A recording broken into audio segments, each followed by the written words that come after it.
Eşref, abi biz seninle konuşmadık mı? Bizim daha kaç defa konuşmamız lazım?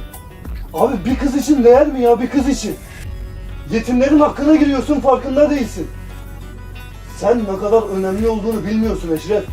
Bunca insan sana bağlı yaşıyor. Anlaman lazım artık bunu. Tamam yeter Gürdal. Başım ağrıyor. Sen kendinde değilsin Eşref. Başım ağrıyor ne demek ya? Bir kızın peşinden koşuyorsun, bizi de ardından koşturuyorsun. Bu yakışıyor mu sana Eşref? Ya anlamıyorsun.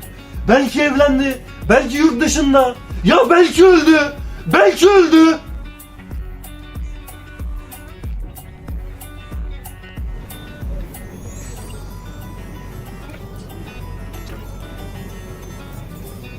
Bir kalp bir kere sever Gürdal.